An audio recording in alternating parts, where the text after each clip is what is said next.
L'invité de Bonsoir Lyon est en duplex avec nous ce soir. Bonsoir, Monseigneur Emmanuel Gobillard, évêque auxiliaire de Lyon. Et merci d'avoir accepté notre Bonsoir, invitation bonsoir. sur BFM Lyon. La commission indépendante sur les abus sexuels dans l'Église a publié son rapport aujourd'hui. 2 ans et demi de travaux, une déflagration pour l'Église catholique. Au moins 3000 pédocriminels au sein de l'Église depuis 1950, 330 000 victimes.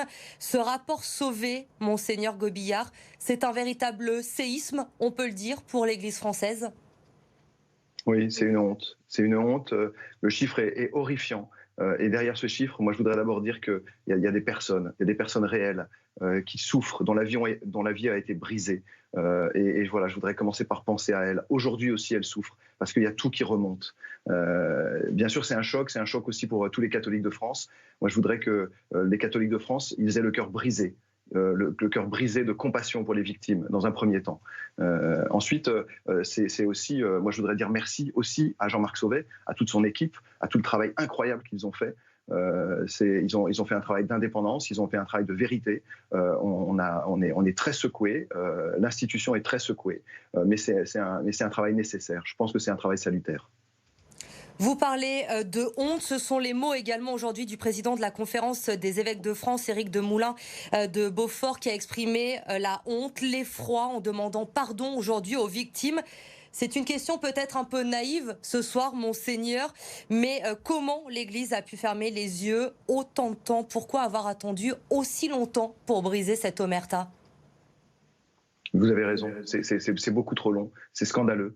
On a voulu gérer les choses en interne, on a voulu protéger l'institution avant de protéger les personnes, avant de protéger les victimes. Maintenant, avec ce rapport, on est obligé de dire que c'est plus possible. On ne peut plus gérer ces choses comme elles ont été gérées. Les silences, c'est plus possible.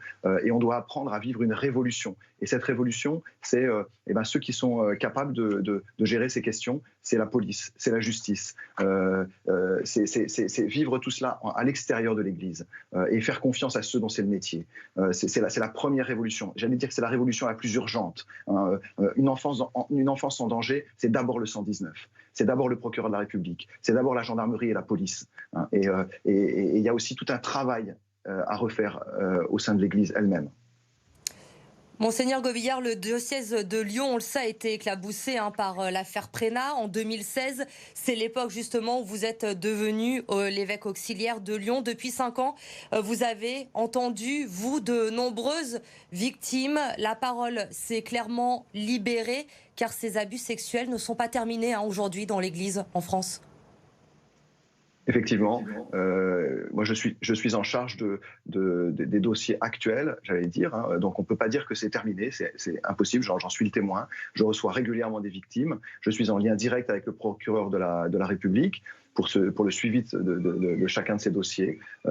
Donc effectivement, j'allais dire que ça continue. Le mal, il existera toujours. La perversion, elle existera toujours. En revanche, ce sont nos comportements qui doivent changer pour que nous puissions être dans la prévention, dans la reconstruction, que nous puissions être dans l'écoute des victimes. Et comme vous l'avez dit, effectivement, merci à la parole libérée. Merci.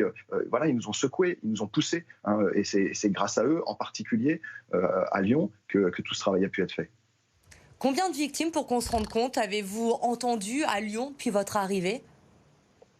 Alors, c'est difficile de parler de victimes lyonnaises parce que je suis en charge de toutes les personnes en fait, qui s'adressent à moi. Avec la médiatisation de l'affaire Prénat, de nombreuses victimes à travers la France se sont adressées à moi pour que je suive leur dossier, pour que je fasse moi-même parfois un signalement parce qu'ils n'avaient pas la force et le courage de le faire.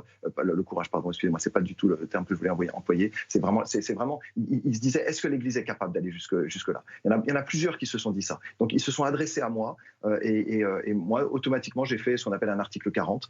J'ai fait un signalement auprès du procureur de la République. Donc, j'ai suivi ces dossiers, j'ai écouté ces victimes. Actuellement, j'en ai 46, mais qui ne sont pas toutes de Lyon, qui sont à travers la France. Sur ces victimes, actuellement, il y a deux procès, il y a 2 dossiers en cours qui sont des dossiers lyonnais.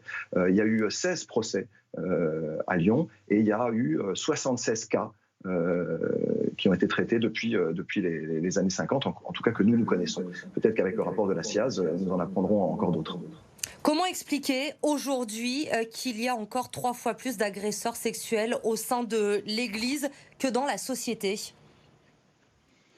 Eh ben, il faut demander, pareil, si je vous répondais là maintenant, ça serait d'une certaine manière un auto-référencement. Moi, je ne sais pas. J'ai envie de demander à ceux qui sont spécialisés, qui sont aussi dans la commission Sauvé, ce sont les psychiatres, les victimologues, qui nous disent qu'est-ce qui s'est passé. Voilà. Et c'est aussi l'intérêt de ce rapport qu'il va falloir du temps pour lire, parce qu'il est long. Il y a 3000 pages d'annexes que moi j'ai l'intention de lire. J'ai l'intention de lire la totalité du rapport, les 500 pages, et aussi les annexes, parce que on a envie de comprendre. On a envie de comprendre. Les experts du rapport Sauvé proposent d'ailleurs aujourd'hui de changer en profondeur l'institution. C'est ce qui est dit dans ce rapport. Transformation de la gouvernance de l'Église, prévention et formation des prêtres et des religieux, notamment sur la vie sentimentale et sexuelle. Vous en pensez quoi de ces recommandations, Monseigneur Gobillard ? Eh ben, je suis tout à fait d'accord avec le rapport. J'ai écrit un livre d'ailleurs sur cette question de la sexualité des prêtres. Moi-même, je vérifie dans les séminaires qu'il y a un enseignement solide qui soit donné, qu'il puisse être accompagné par des psychologues s'ils le souhaitent.